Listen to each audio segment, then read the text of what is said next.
بخاری مسلم میں حدیث ہے، نبی علیہ السلام حکم دیتے تھے کہ تشہد میں 4 چیزوں سے اللہ کی پناہ طلب کرو. حکمیہ دعا ہے یہ، اللہم انی اعوذ بک من عذاب جہنم ومن عذاب القبر ومن فتنة المحیا والممات ومن شر فتنة المسیح الدجال.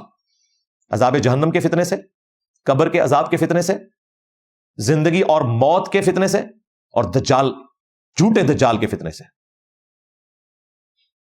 مسیح الدجال، ایک ہے یسوع مسیح، وہ عیسیٰ ابن مریم ہے، وہ سچے مسیح ہیں. یہ دجال مسیح ہے. حتیٰ کہ صحیح مسلم میں آتا ہے طاؤس تابعی، جو شخص اس دعا کو تشہد میں نہیں پڑھتا تھا اسے کہتے تھے نماز ہی دوبارہ پڑھو.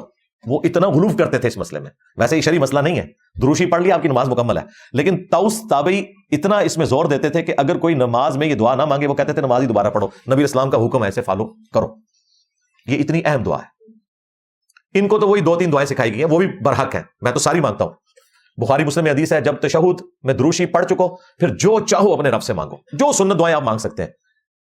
سب سے پرفیکٹ دعا ربنا آتنا فی الدنیا حسنہ وفی الآخرۃ حسنہ وقنا عذاب النار، سورۃ البقرہ آیت نمبر 201. اور بخاری مسلم میں بھی انس بن مالک کا قول ہے کہ رسول اللہ اور کوئی دعا مانگے نہ مانگے یہ دعا ضرور مانگا کرتے تھے، اللہم ربنا آتنا فی الدنیا حسنہ وفی الآخرۃ حسنہ وقنا عذاب النار. حدیث میں اللہم کے ساتھ ہے، قرآن میں ربنا کے ساتھ ہے، تو دونوں کو جمع کر لیں. دوسری پرفیکٹ دعا سورہ ابراہیم میں آئی، رب اجعلنی مقیم الصلاۃ ومن ذریتی ربنا وتقبل دعاء ربنا اغفر لی ولوالدی وللمؤمنین یوم یقوم الحساب. پرفیکٹ دعا ہے، یہ مانگیں. اور دعائیں جتنی آپ کو یاد ہے آپ مانگ سکتے ہیں، لیکن وہ 4 چیزوں کے شر سے جو آپ نے پناہ مانگنی ہے وہ اوبلیگیٹری دعا ہے درود شریف کے بعد.